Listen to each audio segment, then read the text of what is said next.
Atos capítulo 12, versos de 1 a 11. Assim nos diz a palavra do Senhor. Por aquele tempo, mandou o rei Herodes prender alguns da igreja para os maltratar, fazendo passar a fio de espada a Tiago, irmão de João. Vendo ser isto agradável aos judeus, prosseguiu, prendendo também a Pedro, e eram os dias dos pães asmos.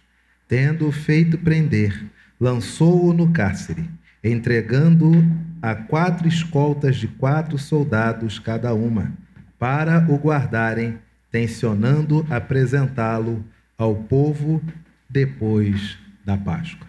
Queridos, quando nós lemos a Escritura, nós temos a plena compreensão de que a história ela é cíclica.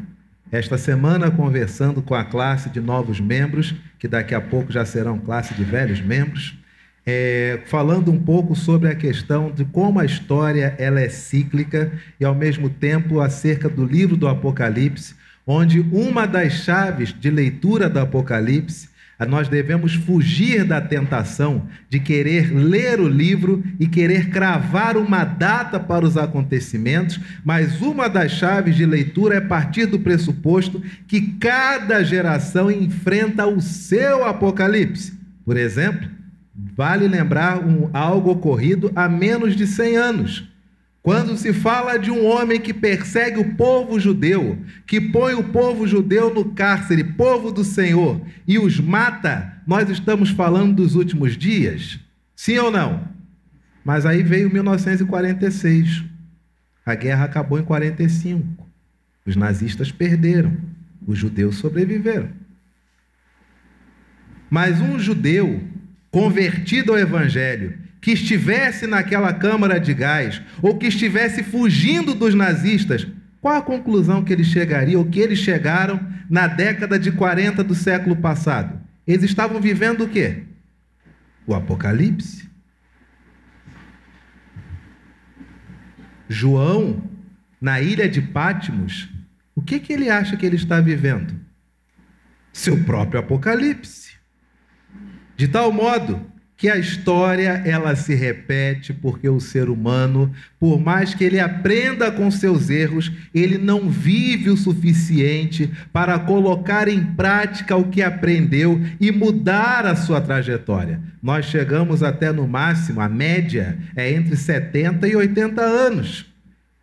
E o ser humano, quando nasce, não nasce com o conhecimento retido da geração anterior. Então é um novo indivíduo que tem que aprender tudo e só vai cair a ficha das coisas que ele fez certo e errado quando chega na meia-idade. Aí ele só tem mais 20, 30 anos para frente, mas já fez 50 anos de decisões, nem todas elas acertadas. A história, ela é cíclica. Olha o que diz a palavra do Senhor. Por aquele tempo, mandou o rei Herodes. Que Herodes foi esse? Herodes Agripa I, sobrinho do Herodes Antipas. E a Bíblia diz que mandou o rei Herodes prender alguns de onde? Alguns da... Porque eles estavam desobedecendo a lei? Tem aí o artigo da lei que eles quebraram? Por que Herodes Agripa I mandou prender esses da igreja? Qual era o objetivo? Está escrito aí, ó. Toda pergunta que eu faço, quem responde é o próprio texto. Por aquele tempo, mandou o rei Herodes prender alguns da igreja com qual objetivo? Para os maltratar. Não é de hoje que a política é assim, minha gente. Não é de hoje. Só se escandaliza, só fica estarrecido quem lê os jornais de hoje, quem não lê as Escrituras. Olha o que está escrito aqui, ó. Qual foi o artigo que os membros da igreja dessa época desobedeceram? Nenhum. Mas qual era o objetivo de Herodes? Prender-os da igreja para quê? Para maltratá-los. Do original, tratar com brutalidade, com grosseria. A política, ela sempre olha, não apenas os discípulos de Jesus, mas talvez as religiões como um todo, com um objetivo: pão e circo. O texto continua. Fazendo passar a fio de espada a Tiago, irmão de quem? Irmão de João. Você lembra daquela trinca? Eram os 12 discípulos, aliás, eram vários discípulos. Temos discípulos que a Bíblia nem registra os nomes, como o discípulo que negocia com Samaria Jesus dormir lá em Samaria, como o discípulo que cede a sua casa para que Jesus celebre ali a última Páscoa. Desse grupo enorme de discípulos, Jesus separa 12 para a missão. Desses 12, ele concentra seus ensinos separa 70 para a missão. Desses 70, ele concentra seus ensinos em um grupo de 12, mas desses 12, ele tem um núcleo duro, que é composto de quantos discípulos? 3. Quais são eles? Pedro, Tiago e... Pedro continua vivo. João ainda está vivo. E Tiago? Fazendo passar a fio de espada a Tiago, irmão de... Isso aqui é o Apocalipse para Tiago? Claro. Perseguição, morte, porque estão professando a fé.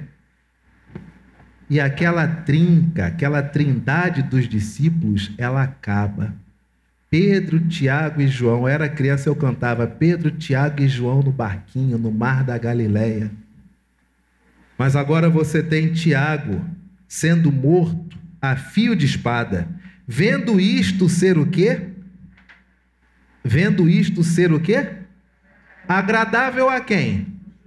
Os judeus acreditavam em que Deus? Acreditavam no Deus? Os judeus acreditavam em que Deus? Tenha medo de responder, não, pode ficar tranquilo. O pessoal quer responder armado, né? Quer responder cheio de reserva. Vou responder aqui. Não, calma, relaxa. Isso aqui é a palavra. Ninguém foge da palavra.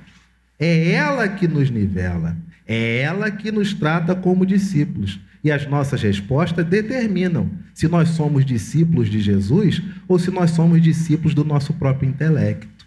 Os judeus, eles têm quantos deuses, Igreja da Tijuca? Que Deus é esse? Obrigado, meu irmão. O Deus de Abraão, de Isaac e de Jacó, não é isso? Excelente definição, perfeito. Vendo ser isto agradável aos judeus. É isso que a política faz. A política, ela joga crentes uns contra os outros, com o objetivo de nos ver ocupados com coisas desse mundo. Os judeus acreditam em Deus. Os discípulos acreditam em quem? Mas se matar um discípulo, você agrada a quem? Os judeus. Chega a um ponto que passa a ser o contrário. Dependendo do momento da história, se você mata judeus, você agrada muitas vezes os discípulos. Histórias da Reforma Protestante falam isso. E pasmem, até mesmo na Segunda Guerra, a morte dos judeus teve o aval de quem? Da igreja. A história, ela é cíclica e os políticos fazem isto. Qual o grupo que é a maioria e qual o grupo que eu devo agradar? E eles não têm dúvidas. Quem acredita em Deus, se matar um discípulo gosta, manda matar. Será que nos dias de hoje também estamos vivendo esse tempo? Onde a política tem dividido a igreja? E dependendo do crente que roda, o outro grupo crente se alegra? Que bom! Um texto separado e escolhido há pelo menos 1022 anos atrás, sorteado para cair no dia de hoje. Assim o Espírito diz à igreja. Vendo isto ser agradável aos judeus, prosseguiu, prendendo também a Pedro. E eram os dias dos pães asmos. Era o dia da Páscoa, vendo isto que era satisfatório, que agradava, que subia a sua popularidade com a bancada judaica, o que ele faz? Vamos prender Pedro agora. Já matamos, o Ibope subiu. Vamos pegar o outro, mas vamos fazer o seguinte, vamos dar a impressão que nós respeitamos a religião. Agora é a Páscoa. Vamos fazer o seguinte, só deixa preso para esse burburinho ficar incessando durante a Páscoa, já que, afinal de contas, é agradável, traz satisfação aos judeus. Só que essa Páscoa, para Pedro, ela está muito clara na sua mente. Quando foi a última vez que ele celebrou a Páscoa? Com Jesus. 1 ano depois, João está sumido, Tomé sumido, Filipe sumido, Tiago decapitado, Pedro está preso, e é tempo da Páscoa. Na cabeça de Pedro, o que está claro na mente dele? O martírio. Estamos todos fazendo o mesmo trajeto que o nosso Senhor. Verso de número 4. Tendo-o feito prender, lançou-o no cárcere, entregando a 4 escoltas de 4 soldados cada uma, para o guardarem, tencionando apresentá-lo ao povo depois da... Olha que curioso. Pedro foi preso com quantas pessoas ao lado dele, hein? Quantos tem? Você tem aí Pedro, e Pedro foi preso como discípulo. Quantos discípulos foram presos juntos com Pedro? Nenhum. Pedro está sozinho, não é isso? É só um prisioneiro, não é isso? Olha o que diz o texto. Tendo feito prender, quem mandou prender? Herodes. Herodes mandou prender por quê? Porque isso agradava uma bancada. A bancada 2... Os judeus também acreditam em Deus? Vamos prosseguir. Tendo feito prender, lançou-o no cárcere, entregando a 4 escoltas de 4 soldados cada uma, para o guardarem, tencionando apresentá-lo ao povo depois da Páscoa. Eis o pão e circo. Eis o espetáculo. 2 homens seguram com tranquilidade. Agora, Pedro é o indivíduo que está sendo trabalhado por Deus para não ser belicoso. Pedro, ao longo do tempo que anda com Jesus, faz questão de estar sempre andando armado. Pedro, ao longo do tempo que anda com Jesus, faz questão de reforçar que Jesus deveria ser o Messias conforme as profecias. Ou seja, é um rei que vai reinar. Agora Pedro vai na casa de Cornélio e ele diz lá, reconheço que Deus não faz acepção de pessoas. Aí Pedro se desarma no seu interior. Pedro aceita sentar com um gentio. Pedro aceita ensinar o evangelho a quem não é judeu.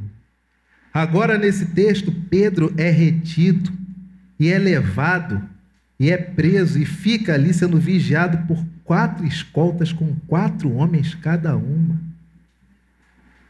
É a política do pão e circo. Sabe o que os políticos fazem conosco? Eles gostam de um espetáculo. Se puder dividir o povo de Deus, e se puder dar pão e circo, espetáculo, eles nadam de braçada. 4 escoltas com 4 homens cada, para defender a integridade da população contra quem? Um homem. Espetáculo. Hoje, nós decidimos se nós somos um só povo em Cristo Jesus ou se obedecemos às raias politiqueiras e nos dividimos. Hoje nós decidimos se nós somos igreja do Senhor ou se nos entregamos aos espetáculos que nós vemos diariamente. Amanhã também iremos decidir. Depois de amanhã também. Porque todo dia é dia de decisão na vida de um discípulo de Jesus. Para quem segue bancada, não. Obedece quem manda. Mas um discípulo de Jesus é evangelho o tempo inteiro. A palavra do Senhor ainda continua, irmãos. Montamos o cenário. Um imperador, um governador, aliás, prende os cristãos, os discípulos, não porque esses desobedecem à lei, mas prendem para maltratar, porque o povo gosta de maus tratos do outro. Ao mesmo tempo, manda matar Tiago a fio de espada. E o que os judeus fazem? É isso aí, finalmente alguém com postura, agora eu estou gostando. E os judeus se agradam disso, e Pedro revive na sua mente a última ceia com a qual ele pôde celebrar com o Senhor, na presença de 12, e agora não eram mais 12, contando com Jesus, não eram mais 12 pessoas à sua frente, Jesus não mais estava, Tiago foi degolado, João sumiu, Tomé sumiu, Filipe sumiu, e Pedro sabe que ele está vivendo seu martírio, e do lado de fora, mal sabe ele, um revezamento de 16 homens que passaram durante todo o período, iriam passar todo o período da Páscoa, entrando e saindo de turno, para que as pessoas passassem pela rua, olhassem e dissessem o quê? Está vendo? Olha isso aí, ó. Olha isso aí. Se você, nesta manhã, quer ouvir o que o Evangelho diz acerca do que os nossos políticos fazem com a igreja e de como eles fazem de tudo para dividir o povo de Deus, olha o que diz a palavra do Senhor. As lições que podemos obter desse texto. Primeiro, verso de número 5. Pedro, pois, estava guardado aonde? No cárcere.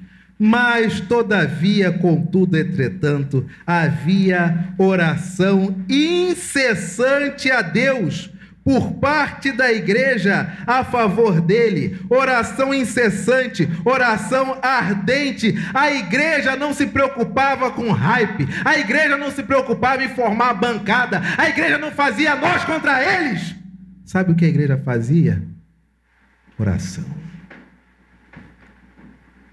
Os crentes esqueceram o que é oração. Os crentes aprenderam o que é Twitter. Os crentes aprenderam o que é Instagram. Os crentes aprenderam o que é WhatsApp. Os crentes aprenderam o que é Telegram. Os crentes aprenderam o Facebook. Os crentes, alguns como eu, gostariam que o Orkut voltasse. Mas os crentes se esqueceram da oração. E tu, quando fores orar, entra no teu quarto, fecha a tua porta e falarás com teu pai. E o teu pai, que te vê em secreto, o que ele faz? Vai te recompensar. Os crentes esqueceram o que é isso. Rainha Elizabeth, conhecida por uma célebre frase: tenho mais medo dos crentes de joelhos do que toda a guarda britânica. Mas os crentes esqueceram o que é isso. Os crentes acham que se manifestando em redes sociais, Deus atende. Fazem suas postagens, querem agradecer a Deus, mas não marca Deus nesse Instagram. Peço ao Senhor as orações, e aí marca essas orações, mas não ora. Tiago, degolado. Os discípulos, dispersos. Pedro, o líder, preso em um espetáculo midiático. Onde está a igreja? Entra no teu quarto, fechada a tua porta, falarás com teu pai, e o teu pai que te vê em secreto te recompensará. A igreja de joelhos. Na época que não havia celular, quantas vezes os filhos saíam de casa E quando chegavam em casa, encontravam as mães ainda acordadas. E eles diziam: a senhora perdeu o sono, né? E a mãe dizia: é, meu filho, perdi o sono. Elas não perdiam o sono. Elas estavam orando de joelhos, pedindo a Deus que guardasse seus filhos e os trouxessem para suas casas. Mas hoje o WhatsApp diz a localização. Precisa orar.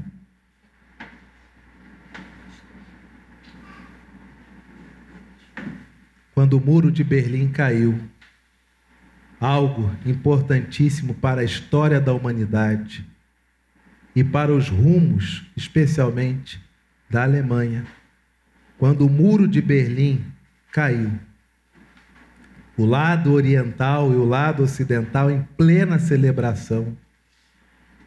Mas muitos missionários atestam, em momentos diferentes da história, o mesmo relato, que havia pessoas que estavam alegres, ajudando a quebrar o muro, pessoas que estavam festejando, felizes, porque aquele muro da separação entre um só povo estava caindo. Pessoas que choravam, lembrando, fulano tinha que ver esse momento, mas foi fuzilado por um governo opressor. Mas havia alguns que choravam.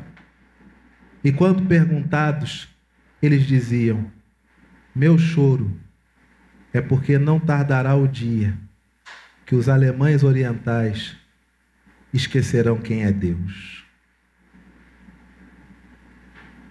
Meu choro é porque agora a nossa parte de Berlim conhecerá programas de TV, conhecerão tecnologia, receberão uma infusão de culturas que não fazem parte da cultura alemã.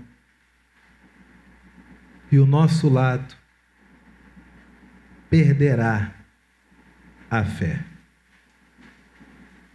E há menos de um mês atrás, tivemos aqui um relato de uma irmã brasileira que mora na Alemanha. E se você ouviu, você lembra que ela contou como está a Alemanha. A igreja esqueceu que deve orar. A igreja acha que deve tuitar. A igreja acha que deve manifestar-se publicamente. Mas um discípulo de Jesus sabe que as maiores batalhas de um cristão são vencidas de joelhos. Na minha primeira experiência em Paulo Afonso, recém-chegado na cidade, andando com minha mãe, se levantou um homem com uma garrafa na mão e veio na minha direção. E eu, recém-ordenado, com 24 anos, olhei aquele homem, e aquele homem, quando chega perto de mim, começa a contorcer-se. E eu olhei aquilo e falei: olha, é bom esse negócio de ser ordenado, né? Você vê, o presbitério impõe as mãos sobre a pessoa, o diabo só de chegar perto, ele já se contorce. Olha isso! Como é bom ser pastor ordenado. E eu olhando aquilo, e de repente eu escuto assim um chiado, um zumbido, que depois se transformam em palavras sem sentido. Quando eu olho para o lado, está minha mãe, no meio da rua, encostada na parede, falando em oração: que o Senhor te repreenda, que o Senhor te repreenda, que o Senhor te repreenda. Mas a igreja esqueceu o que é a oração.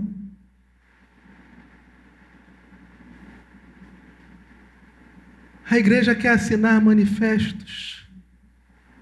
A igreja quer fazer abaixo-assinados. Como nós estamos carentes de gente que meia hora antes do culto senta nesses bancos, dobra os seus joelhos e ora pela liderança das igrejas. Como nós estamos carentes de gente que ao longo da semana passa pelas suas igrejas e diz: pastor, ajoelha, eu quero orar por você. Isso não existe mais. A palavra do Senhor diz: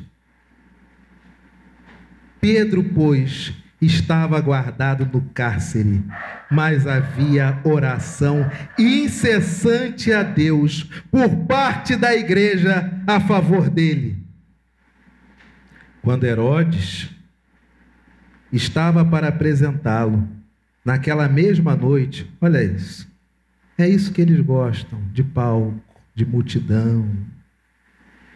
Pedro dormia entre dois soldados, acorrentado com 2 cadeias, e sentinelas à porta guardavam o espetáculo. Alta periculosidade. Um homem que era o quê? Ex-pescador. Eis, porém, que sobreveio um anjo do Senhor, e uma luz iluminou a prisão, e tocando ele o lado de Pedro, o despertou, dizendo: levanta-te depressa. Então as cadeias caíram-lhe das mãos. Disse o anjo: cinge-te e calça as sandálias. E assim ele o fez. Disse-lhe mais: põe a capa e segue-me. Aquele discípulo, pelado, acorrentado, com todo um espetáculo midiático ao seu redor, mas havia uma igreja em fervente oração. Cada discípulo, não estavam ali em ato público, não. Eles estavam em suas casas, intercedendo, clamando, orando, pedindo ao Senhor. E o que será que eles pediam? Seria a libertação de Pedro? Seria que Deus abençoasse aquele homem para seguir o martírio? Não sabemos. E enquanto esse homem está lá, vem um anjo, tira-o das correntes e diz: bota a tua roupa, calça a tua sandália, bota a tua capa e vamos embora. Então, saindo, o seguia, não sabendo o que era real, por meio do anjo. Leamos todos. Então, saindo, o seguia, não sabendo o que era real, o que se fazia por meio do anjo. Parecia-lhe antes uma Igreja Presbiteriana da Tijuca. Essa atitude de Pedro aqui é a nossa. Sabe por quê? O que está escrito na Bíblia? Nós somos calvinistas, reformados, presbiterianos, protestantes, não é isso? Qual o lema da reforma? O justo viverá pela fé. Como Pedro, ele sai da prisão, ele não acredita. Ele está na dúvida se é verdade, mas ele segue. Por quê? Porque o justo vive pela fé. Sabe seu filho que está desviado da igreja? Como é que você enxerga ele? Você enxerga ele como alguém que vai para o inferno? Ou você enxerga ele como alguém, um salvo, um liberto pelo Senhor, que em breve estará no santuário de Deus e estará nas mansões celestiais do Senhor? Como é que você enxerga? O justo viverá pela fé.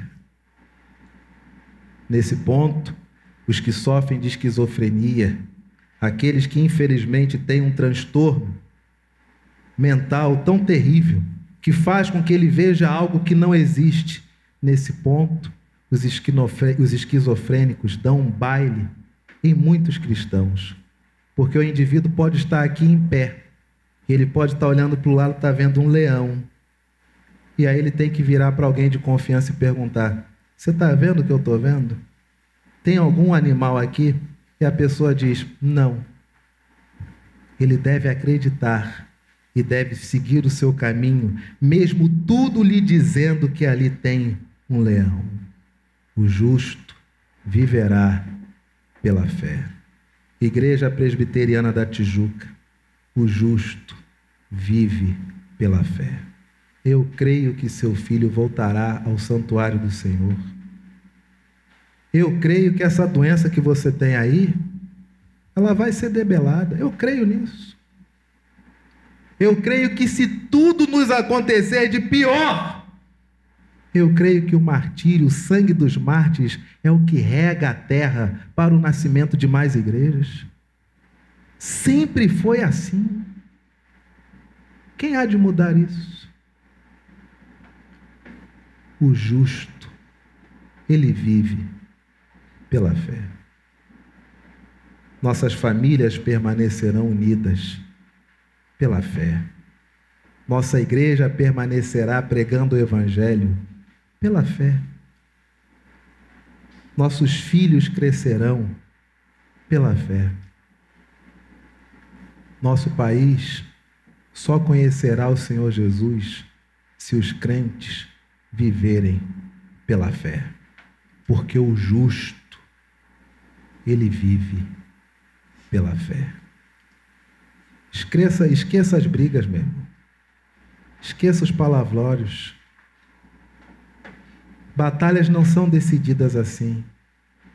As maiores batalhas são decididas de joelhos em fervente oração.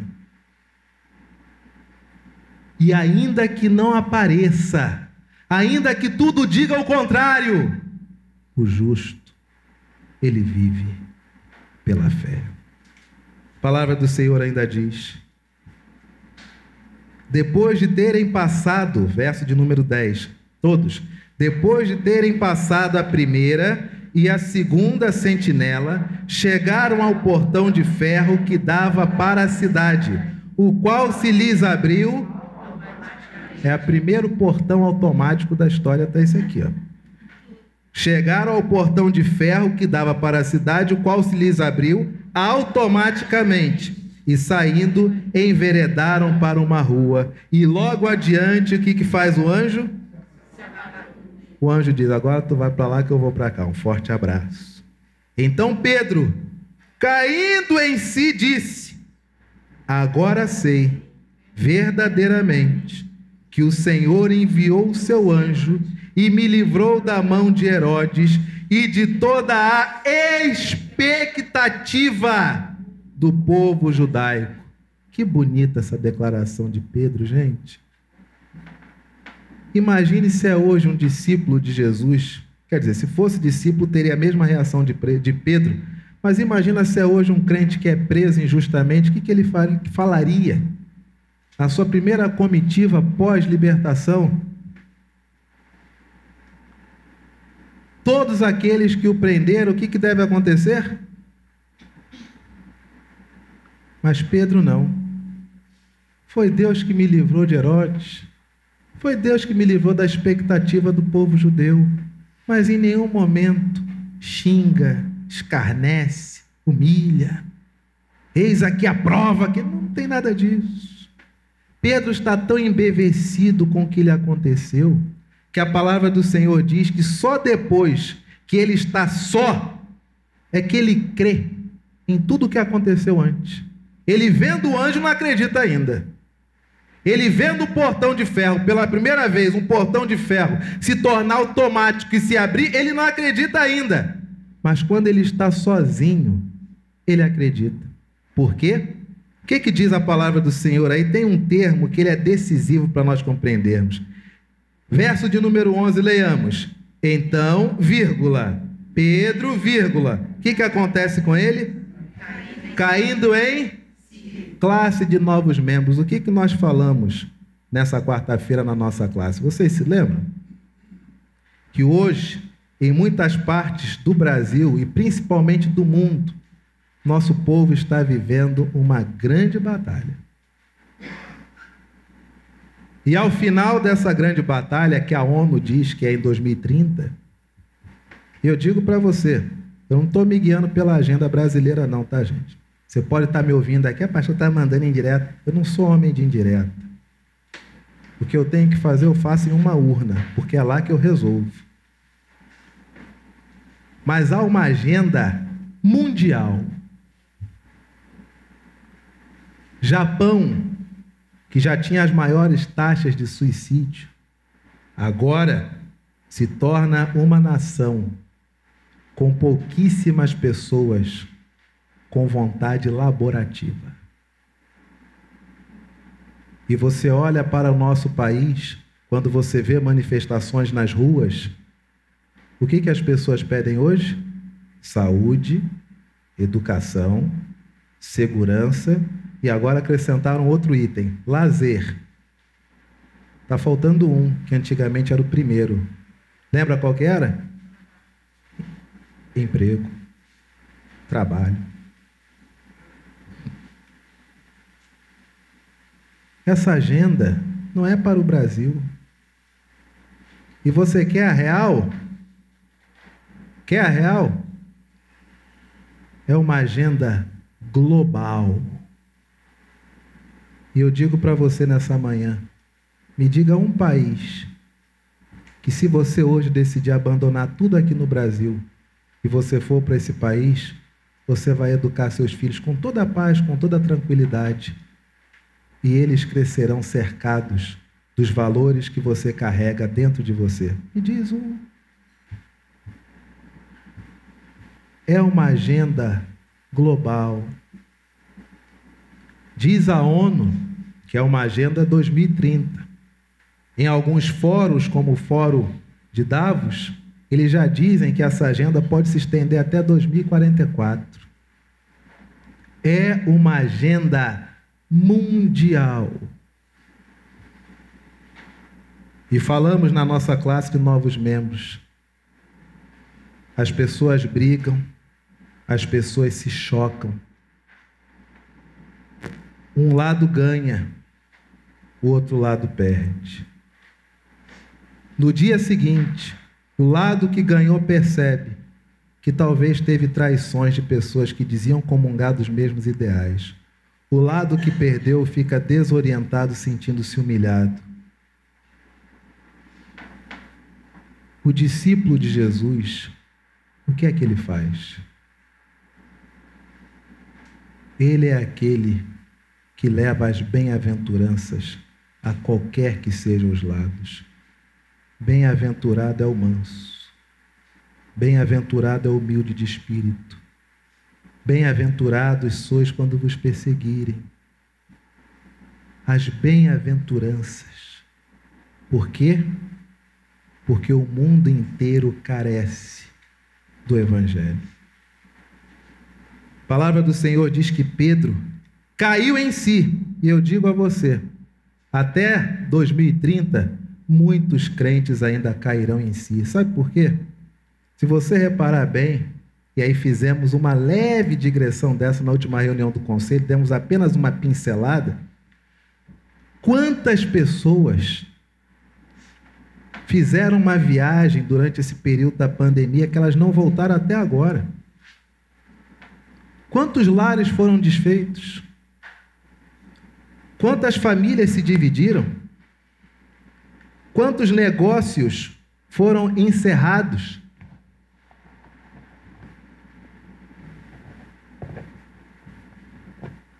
Quantos pastores apostataram? Quantos presbíteros pediram despojamento? Quantos diáconos sumiram? Quantos filhos simplesmente decidiram não professar mais a fé e surtaram? Você está entendendo que essa conta ainda vai chegar? Que não dá para ter final feliz achando que surto, por mais que dure 2, 3, 4, 5 anos, vai trazer algo positivo? Essa conta vai chegar. E quando essa ficha começar a cair em alguns, como já tem caído, eles precisam saber que essas portas estarão abertas, porque receberão o Evangelho. E vou lhe dar um exemplo, para nós encerrarmos. Pedro, caindo em si, disse: agora sei verdadeiramente que o Senhor enviou o seu anjo e me livrou da mão de Herodes e de toda a expectativa do povo judaico. Em todo o mundo, nós temos visto uma corrida incessante para a legalização do aborto. Isso não é apenas no Brasil, não é apenas nos Estados Unidos, é no mundo inteiro. E, aliás, tem países que isso já é legal há décadas. E eles não são nem trazidos a lume. Mas os crentes viajam para lá para passar férias. Acham que é moral. Já pensou se a gente for tratar a coisa a ferro e fogo? Já pensou? Nosso irmão presbítero acaba de fazer um apelo durante o ofertório para consagrarmos ao Senhor nossos dízimos e ofertas e orarmos pela nossa nação. E você entrega seu dízimo, 10%, 90% do que sobra, você separa 10% para gastar em um país que acha normal matar feto dentro do útero de uma mãe. Já pensou se a gente for levar a ferro e fogo? Nós vemos essa agenda em todo o mundo, mas os cristãos ainda não caíram em si. Sabe por quê? Quantas igrejas elas colocam cartazes do lado de fora dizendo que são contra o aborto? Várias. Quantas igrejas fazem campanha para a adoção?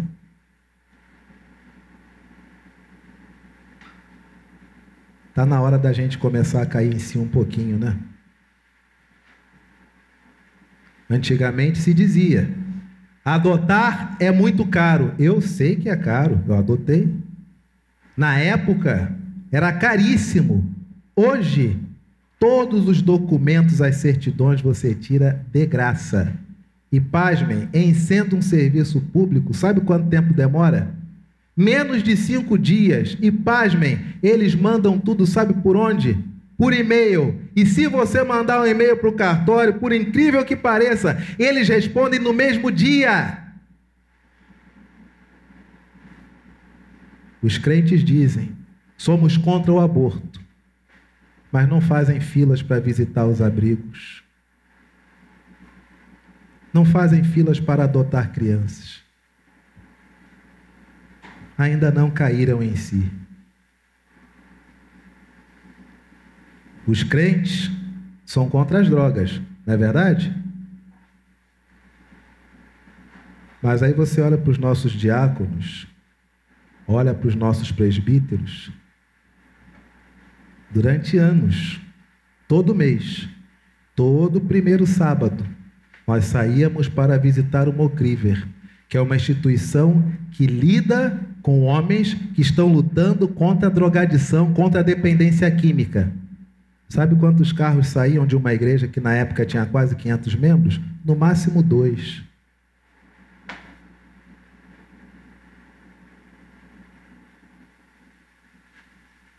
Retornamos, depois da pandemia, foi liberada a visitação aos dependentes químicos. Sabe quantos carros saíram da última vez? 1. E ainda tinha um lugar sobrando.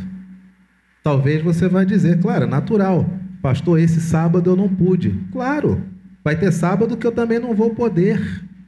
Porém, isso já faz quase que uns 6 anos que nós vamos todo sábado. E você nunca pôde.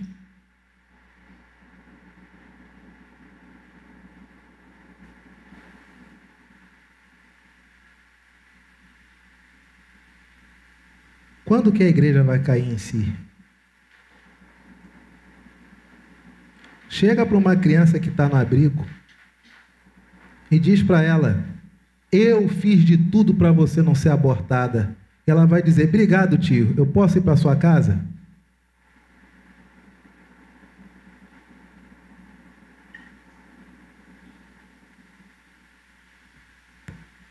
Igreja, quero abrir com você um último texto.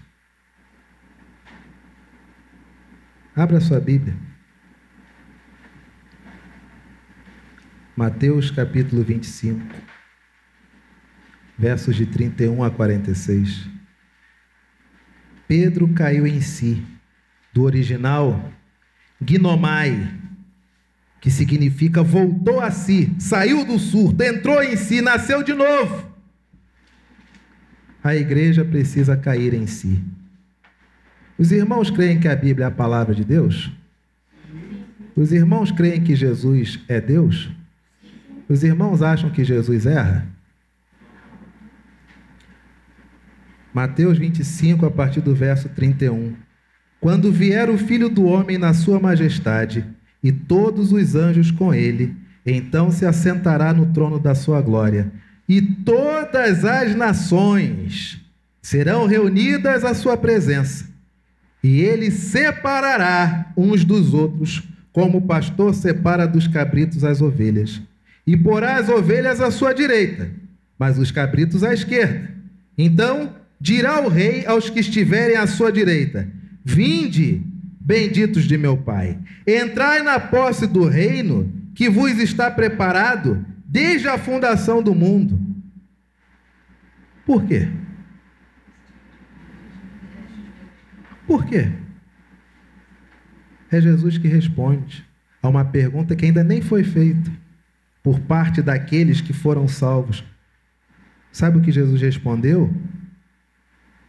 Porque eu tive fome e me deste de comer.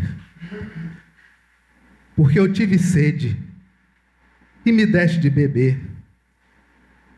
Porque eu era forasteiro e me hospedaste. Porque eu estava nu e vocês me vestiram. Quantas vezes vocês viram um enfermo e vocês foram lá visitá-lo? Quantas vezes souberam de alguém preso e vocês foram ver? E os justos vão perguntar: Senhor, quando foi que te vimos com fome e te demos de comer? Ou com sede? Ou forasteiro? Ou nu? Ou enfermo? Verso 40. O rei, respondendo, lhes dirá: em verdade vos afirmo, que sempre que o fizeste a um desses meus pequeninos irmãos, e aí ele mostra quem são esses pequeninos irmãos, a mim o fizestes. E quando ele mostra esses pequeninos irmãos, sabe o que eu sempre imagino? Eu imagino um mendigo da minha esquina. Eu imagino a mendiga perto do colégio da minha filha. Quem Jesus vai apontar para mim, para me dizer essa frase? Vinde. Igreja, qual é a carta super trunfo que você vai querer tirar nesse dia para dizer que você pode ser salvo?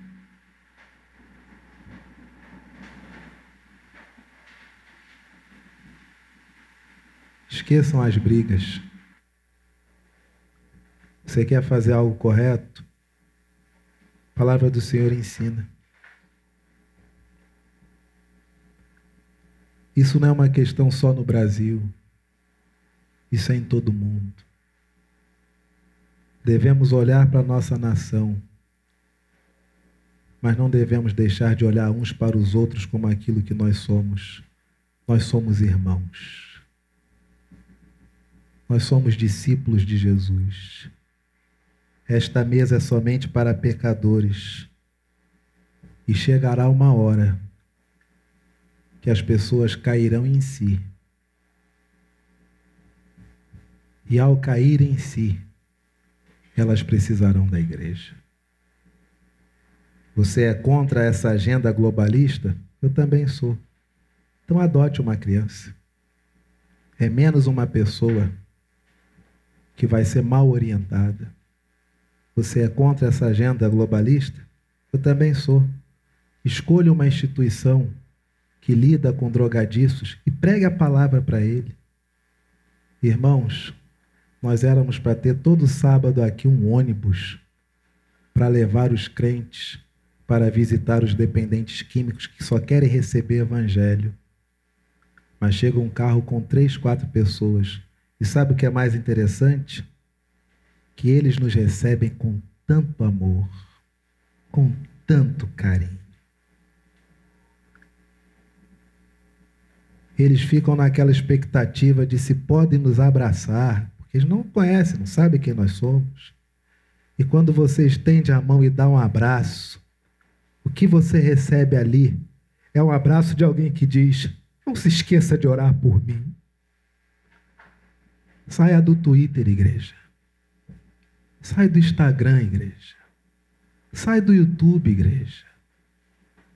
Vai para a rua, igreja. Leva prato de comida, igreja. Doa roupa, igreja. Porque Mateus 25, de 31 a 46, Jesus diz como será quando ele juntar todas as nações e separar os da direita e os da esquerda. É ele quem diz. Como é que está o seu closet nessa manhã? Como é que está seu guarda-roupa nessa manhã? Ele condiz com alguém que fez voto de simplicidade?